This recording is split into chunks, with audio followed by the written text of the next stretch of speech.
धन्यवाद आप आए। आज का जो विषय है, जैसे आपको पता ही है कि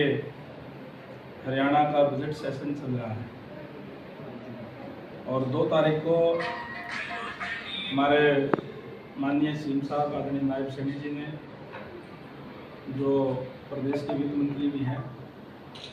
उन्होंने हरियाणा का बजट पेश करने का काम किया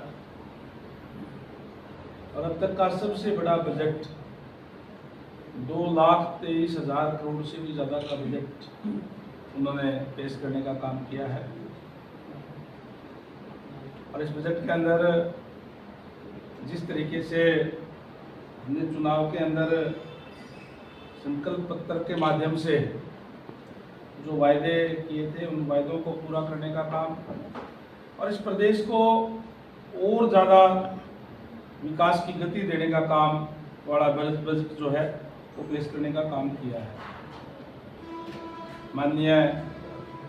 सीएम साहब ने जो संत परंपरा है उसी से के तीर्थ कर, नाम जप और वंड छक, इसकी शुरुआत करके इस बजट को पेश करने का काम किया। जहां हमने चुनाव के अंदर हमारी बहनों से, महिलाओं से वायदा करने का काम किया था कि हमारी सरकार आने पर हम लाडो लक्ष्मी योजना शुरू करने का काम करेंगे। जहां माननीय सीएम साहब ने अपने पहले ही कार्यकाल में, पहले ही साल के अंदर 5,000 करोड़ का बजट का प्रावधान करके उसको अंत्योदय से शुरू करने का काम किया। 25 सितंबर 2025 से, यानी कि जिस परिवार की आय 1 लाख रुपए तक की थी, उन हमारी महिलाओं को उसमें शुरुआत करके और 2100 रुपये देने की शुरुआत की। वहीं उसमें अब विस्तार करते हुए जिन परिवारों की आय 1,80,000 है, यानी जो बीपीएल परिवार है, उन सभी महिलाओं को इसमें इसी साल से चालू करने का काम जो है सितंबर से घोषणा करने का काम किया है। और हम अगर अलग अलग इसको देखेंगे तो सभी हर जगह बजट को बढ़ाने का काम किया है। चाहे हम स्वास्थ्य की अगर बात करें तो स्वास्थ्य के अंदर भी 32% बजट को बढ़ाने का काम किया है और 14,007 करोड़ का बजट का प्रावधान इसमें किया गया है,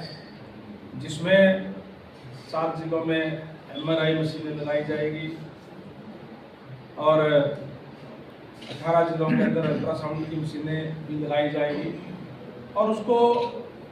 आज विपक्ष कई बार आवाज़ उठाता है कि आपके पास रेडियोलॉजिस्ट नहीं है, और PP मोड के ऊपर उसके अंदर उसको काम शुरू करने का काम जो किया है, ताकि सरकारी हॉस्पिटल्स के अंदर भी जो प्राइवेट हॉस्पिटल के तर्ज के ऊपर इलाज जो है मिल सके, इस तरीके का प्रावधान इसके अंदर रखा गया है। शिक्षा की अगर बात करें तो शिक्षा के अंदर भी बजट को बढ़ा करके, जहां 25 मॉडल संस्कृति स्कूल पहले से ही हमारे हैं, PMC स्कूल भी हमारे अलग अलग जगह पे खोले गए हैं। वहीं उसी तरह के ऊपर, क्योंकि आज जमाना पढ़ाई का है और भारतीय जनता पार्टी की सरकार आने पर युवाओं में को एक विश्वास दिलाने का काम किया है। आज युवाओं के अंदर एक विश्वास है कि हम पढ़ेंगे